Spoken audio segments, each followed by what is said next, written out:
Hey guys, I'm back again and I have for you today a video of the new releases from Black authors in 2016 that I'm really interested and can't wait for. This is the hashtag Read So Lit version.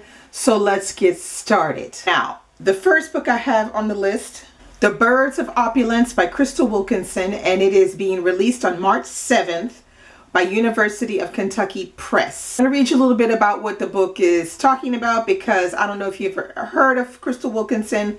Here on my channel I've done numerous reviews on some of her books. I did Water Street and Blackberries. They were both short story collections.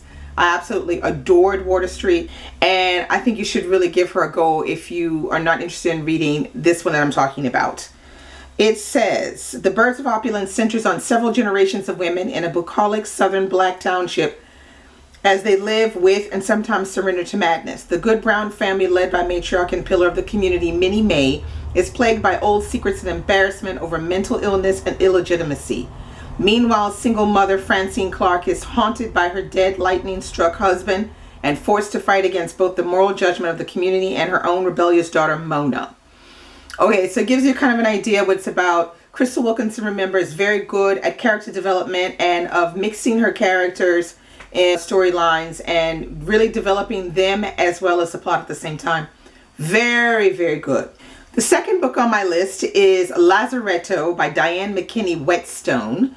And Diane McKinney Whetstone is known for writing Tumbling, which if you want to see a review on that, I'll link below. Danielle from OneSmallPaw did a review of Tumbling. I'll link it below. Check it out. Now, I have not as of yet read anything by Diane McKinney Whetstone. But when I read what this book was about, I couldn't. I need to read this one. I'm going to read you a little bit about this one.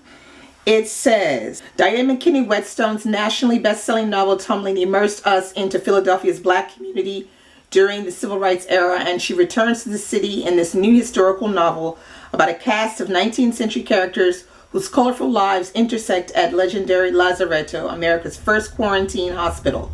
Isolated on an island where two rivers meet, the Lazaretto Quarantine Hospital is the first stop for immigrants who wish to begin new lives in Philadelphia. The Lazaretto's Black live-in staff forge a strong social community, and when one of them receives permission to get married on the island, the mood is one of celebration, particularly since the white staff, save the opium-addicted doctor, are given leave for the weekend. Okay, so, yeah, this is like, what? Sounds really interesting. And yeah, I need to read that. I'm sure you guys are interested too, just hearing, what it's all about. Okay, number 3 on the list is The Blackbirds, which is by Eric Jerome Dickey. Now, a lot of people know Eric Jerome Dickey. He's written so many books. I mean, Cheaters, Milk and My Coffee, An Accidental Affair. Then he has the whole 4 books on the Gideon series, detective series. Yeah. If you're Black, you probably know who Eric Jerome Dickey is. If you're not, you probably don't. But be that as it may, go look him up and check him out because he has a way with turning the story. So, The Blackbirds is coming out on April 19th and it's being published by Dutton Press. And I will read to you what it's about. Okay, it says, New York Times best-selling author Eric Jerome Dickey delivers his next delectable erotic romance. They call themselves the Blackbirds. Kwanzi Brown, Indigo Abdulrahman, Destiny Jones, and Erica Stockwell are 4 best friends who are closer than sisters and will go to the ends of the earth for one another. Yet even their deep bond can't heal all wounds from their individual past, as the collegiate and post-collegiate women struggle with their own demons, drama, and desires.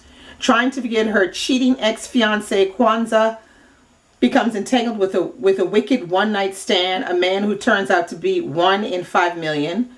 Indigo is in an endless on-again, off-again relationship with her footballer boyfriend, and in her time between dysfunctional relationships, she pursues her other naughty desires. Destiny, readjusting to normal life, struggles to control her own anger after avenging a deep wrong landed her in juvie, while at the same time trying to have her first a real relationship. One has initiated using an alias to hide her past from her lover.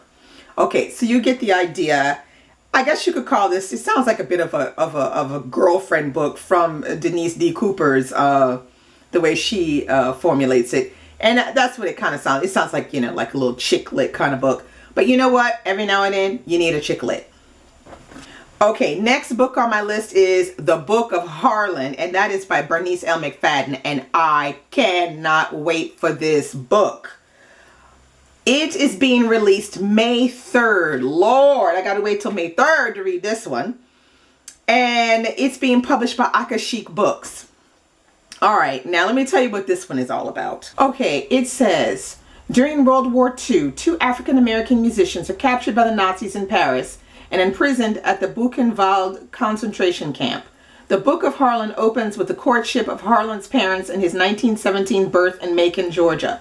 After his prominent minister grandfather dies, Harlan and his parents move to Harlem, where he becomes a musician. Soon, Harlan and his best friend trumpeter, Lizard Robbins, are lured across the Atlantic Ocean to perform at a popular cabaret in the Parisian enclave of Montmartre, affectionately referred to as the Harlem of Paris by Black American musicians.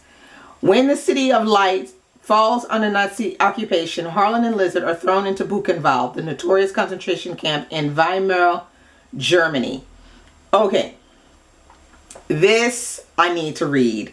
Now, if anybody has read Half-Blood Blues by, I think her name is Essie Adujan, you might see a similarity in the storylines, because Half-Blood Blues sort of has a similar storyline with 2 African-American musicians going over to Europe and, you know, playing in jazz clubs. But I have a feeling that this one is going to be a lot better, because Half-Blood Blues was good, but that ending was what? I don't know.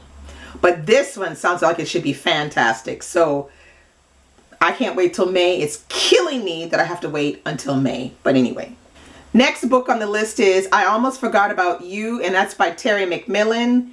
It's being released on June 7th by Crown Press. Okay, I'll give you a little tidbit about what that's about. It says, Dr. Georgia Young's wonderful life, great friends, family, and successful career aren't enough to keep her from feeling stuck and restless.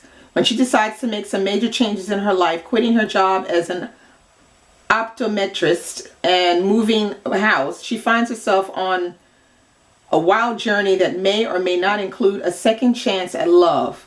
Like Waiting to Exhale and How Stella Got Her Groove Back, I Almost Forgot About You will show legions of readers what can happen when you face your fears, take a chance, and open yourself up to life, love, and the possibility of a new direction. Okay, now, it is true, this one kind of sounds like it is a combination of those two, but I'm going to give Terry McMillan, you know, the benefit of the doubt, and I'm gonna check it out, because I like Terry McMillan. I don't love everything she's written, but I'm willing to check this one out. It just sounds like it could be another one of those girlfriend books, and we need some girlfriend books in our lives. We can't read serious books all the time, okay? So, next is book number 6, which is Hunger, a Memoir of My Body, and that's by Roxane Gay. Can't wait for this one. The release date is June 14th, and it's HarperCollins that's publishing it. Okay, now wait to hear what this one's about. From the best-selling author of Bad Feminist, a serenely honest memoir of food, weight, self-image, and learning how to feed your hunger while taking care of yourself. I ate and ate and ate in the hopes that if I made myself big, my body would be safe. I buried the girl I was because she ran into all kinds of trouble. I tried to erase every memory of her, but she is still there somewhere. I was trapped in my body, one that I barely recognized or understood, but at least I was safe. In her phenomenally popular essays and long-running Tumblr blog, Roxane Gay has written with intimacy and sensitivity about food and body, using her own emotional and psychological struggles as a means of exploring our shared anxieties over pleasure, consumption, appearance, and health. As a woman who describes her own body as wildly undisciplined, Roxane understands the tension between desire and denial, between self-comfort and self-care. Okay, now, if you read her other, Bad Feminist book, you will remember there are bits where she talks about her body and some things about her past.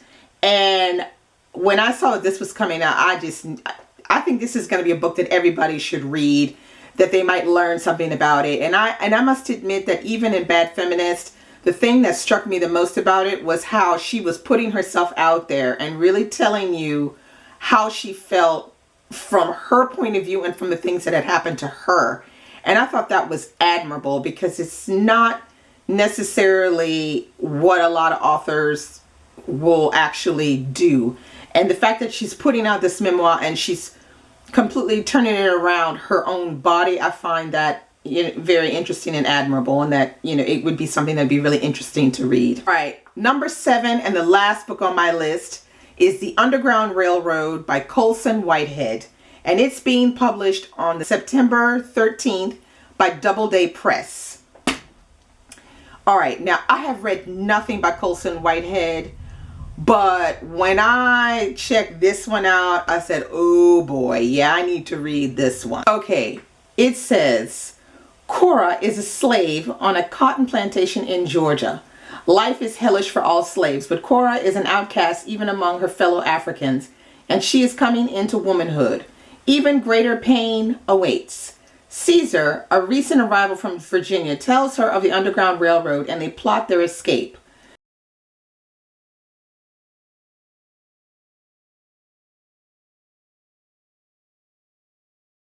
So why don't you guys link below if there are any of these you're interested in reading, and if there are any that weren't on the list that you're interested in reading when they come out, because the list, I'm sure, is very long of new releases for Black authors. But if you know of any other ones that I haven't mentioned there, please link them below so I can check them out. Bye!